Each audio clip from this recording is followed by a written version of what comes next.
കുടിക്കണോ? കൃത്യമായി 5 വക്ത് നിസ്കരിച്ച് റസൂലുള്ളാഹിന്റെ ഉമ്മത്തിലായി ജീവിച്ച് നമുക്ക് മരിക്കണം.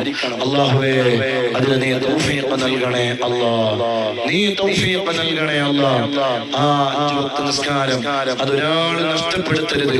ഒരാളും അത് സബുൽ മൂബിഖാത്താണെന്ന് വരെ മഹാന്മാർ രേഖപ്പെടുത്തിയിട്ടുണ്ട്. നിസ്കാരം ഒഴിവാക്കുക എന്നത് വൻ കുറ്റമാണ്, മഹാപാപമാണ്. നിസ്കാരം ഒഴിവാക്കിയാൽ അല്ലാഹു വീട്ടിയാൽ മാത്രം മതിയാകുമോ? പറ്റൂല. അല്ലാഹുവിന്റെ മുന്നിൽ കാരണത്തോടുകൂടെ ഒഴിവായ നിസ്കാരങ്ങളാണോ റബ്ബിന്റെ മുന്നിൽ ഖളാ വീട്ടിയാൽ മാത്രം മതിയാകൂല. അതേ,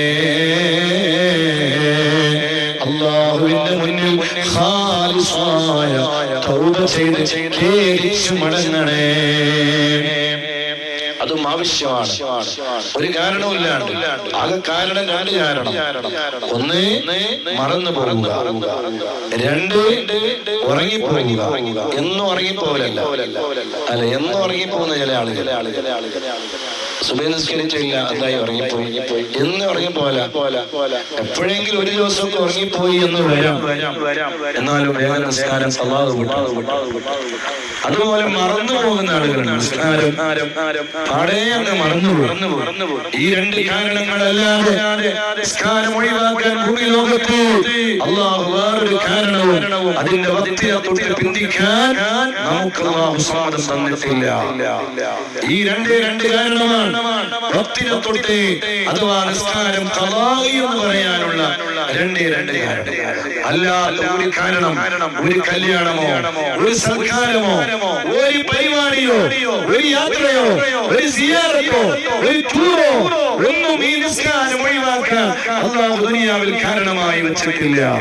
അത് അജ്മീറിലേക്കുള്ള യാത്രയായാലും, അത് ഏത് പരിപാടിക്കുള്ള യാത്രയായാലും, അത് മടവൂരിലേക്കുള്ള യാത്രയായാലും, അത് ഏർവാടിയിലേക്കുള്ള യാത്രയായാലും, അതേ അല്ലാഹുവിന്റെ ദുനിയാവിൽ അല്ലാഹു നിസ്കാരം ഭക്തിയെ തൊട്ട് പിന്തിക്കാൻ ഈ 2 കാരണങ്ങളല്ലാതെ വേറെ ഒരു കാരണവും ദുനിയാവിൽ അല്ലാഹു നമുക്ക് തന്നിട്ടില്ല.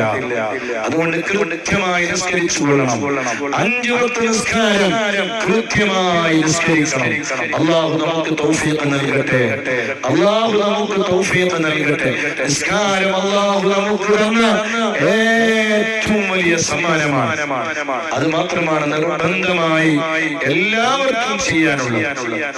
മറ്റുള്ളതൊക്കെ നിബന്ധനകളുണ്ട്. ഹജ്ജിനും അതുപോലെ സക്കാത്ത് കൊടുക്കാനും റമദാനിലെ നോമ്പ് നോക്കാനും ഒക്കെ എല്ലാവർക്കും അത് കഴിഞ്ഞു കൊള്ളണമെന്നില്ല. അതിനൊക്കെ പണം വേണം, സാമ്പത്തികമായ കഴിവ് വേണം, റമദാനിൽ നോമ്പ് നോക്കാൻ കഴിവ് വേണം, ചെയ്യാൻ തടിയാലും മുതലാലും കഴിവ് വേണം. ഇതൊക്കെ ഉണ്ടെങ്കിലേ വേണ്ടതുള്ളൂ. പക്ഷെ നിസ്കാരം അത് അല്ലാഹുവിലേക്കുള്ള ഒരു യാത്രയാണ്, അല്ലാഹുവുമായുള്ള സംഭാഷണമാണ്. റബ്ബിനോട് പറയാണ് എല്ലാ 5 വക്ത് നിസ്കാരത്തിലും അവസാനത്തെ ദുആ, അല്ലാഹുമ്മ ഇന്നി അഊദു ബിക മിൻ അദാബിൽ ഖബ്രി വമിൻ അദാബിൻ നാരി വമിൻ ഫിത്നത്തിൽ മഹ്യാ വൽ മമാത് വമിൻ ഫിത്നത്തിൽ മസീഹിദ് ദജ്ജാൽ. എല്ലാ നിസ്കാരത്തിലും ഈ ദുആ നടത്തണം. ഈ ദുആ ഒഴിവാക്കൽ കറാഹത്താണെന്ന് മഹാന്മാർ കിതാബുകളിൽ രേഖപ്പെടുത്തുകയാണ്. അല്ലാഹ് ഈ ദുആ സുന്നത്ത് നിസ്കാരത്തിൽ വേണം. എല്ലാ നിസ്കാരത്തിലും അത്തഹിയ്യാത്തു ഓതി റസൂലുള്ളാഹിന്റെ പേരിൽ സ്വലാത്ത് ചൊല്ലിയിട്ട് അല്ലാഹുമ്മ സ്വല്ലി അലാ സയ്യിദിനാ മുഹമ്മദ് വഅലാ ആലി സയ്യിദിനാ മുഹമ്മദ് എന്നതിന് ശേഷം അല്ലാഹുമ്മ ഇന്നി അഊദു ബിക മിൻ അദാബിൽ ഖബർ, അല്ലാഹുവേ ഖബറിന്റെ അദാബിനെ തൊട്ട് നിന്നോട് കാവൽ ചോദിക്കുകയാണ്.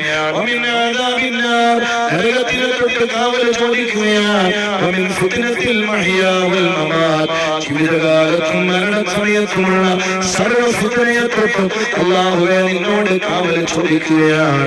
അല്ലാഹുവേ വമിൻ ഫിത്നത്തിൽ മസീഹിദ് ദജ്ജാൽ, ദജ്ജാലിനെ തൊട്ട് നിന്നോട് കാവൽ ചോദിക്കുകയാണ്.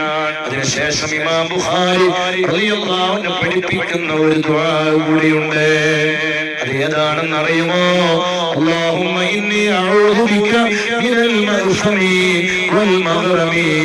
ഈ ദുആ കൂടി ആ നിസ്കാരത്തിൽ അവസാനത്തിൽ കൊണ്ടുവരൽ സുന്നത്താണ്. അല്ലാഹുമ്മ ഇന്നി അഊദു ബിക മിനൽ മഗ്സമി വൽ മഗ്റമി യാ റബ്ബൽ ആലമീൻ. ഇമാം ബുഖാരി റളിയല്ലാഹു അൻഹു റസൂലുള്ളാഹി ഈ ദുആ നിസ്കാരത്തിൽ 5 വക്ത് നിസ്കാരത്തിൽ എല്ലാ നിസ്കാരത്തിലും അല്ലാഹുവിന്റെ റസൂൽ ഈ ദുആ നടത്താറുണ്ടായിരുന്നു. എന്താണ് ആ ദുആയിന്റെ അർത്ഥം? അല്ലാഹുമ്മ ഇന്നി അഊദു ബിക, അല്ലാഹുവേ നിന്നോട് ഞാൻ കാവലിനെ ചോദിക്കുകയാണ്. മിനൽ മഗ്സമി, പാപങ്ങൾ വന്നു പോകാവുന്ന സർവ്വ വഴികളെ തൊട്ടും ഹറാമുകൾ സംഭവിച്ചു പോകാവുന്ന സർവ്വ വഴികളെ തൊട്ടും അല്ലാഹുവേ നിന്നോട് ഞാൻ കാവലിനെ ചോദിക്കുന്നു. اللهم إني أعوذ بك من المأثم والمغرم. അല്ലാഹുവേ കടക്കാരനായി മരിക്കുന്നതിനെ തൊട്ട് നിന്നോട് ഞാൻ കാവലിനെ ചോദിക്കുന്നു. രണ്ടും പ്രധാനപ്പെട്ട ദുആയാണ്. പാപങ്ങൾ വന്നു പോകാവുന്ന വഴികൾ, അതിനെ തൊട്ട് അല്ലാഹുവിനോട് കാവൽ ചോദിക്കണം. കടുത്ത ഹറാമുകൾ സംഭവിച്ചു പോകാവുന്ന ധാരാളം സാഹചര്യങ്ങൾ, അല്ലാഹുവിനോട് അതിനെ കാവൽ ചോദിക്കണം. കടക്കാരായി നമ്മൾ ആരും മരിക്കാൻ പാടില്ല. അല്ലാഹുവേ ഞങ്ങൾ ആരെയും നീ കടക്കാരായി മരിപ്പിക്കല്ലേ അല്ലാഹ്. ജീവിതം അവസാനിക്കുന്നതിന് മുമ്പ് ശരീരം കുളിപ്പിച്ച് കഫൻ ചെയ്ത് പള്ളിയുടെ സെപ്പിലേക്ക് കൊണ്ടുവെക്കുന്നതിന് മുമ്പ് അല്ലാഹുവേ ഞങ്ങളുടെ സർവ്വ കടങ്ങളും എത്ര വലിയ ഇടപാടുകളും ബാധ്യതകൾ ഉണ്ടെങ്കിലും അത് വീട്ടിയിട്ടല്ലാതെ ഞങ്ങളെ ഒരാളെയും നീ മരിപ്പിക്കല്ലേ അല്ലാഹ് എന്ന് ദുആ ചെയ്ത് ഞാൻ എന്റെ സംസാരം നിർത്തുകയാണ്. നമ്മുടെ സദസ്സ് പിരിയുകയാണ്. ഈ മഹത്തായ സദസ്സിൽ നമ്മൾ വളരെ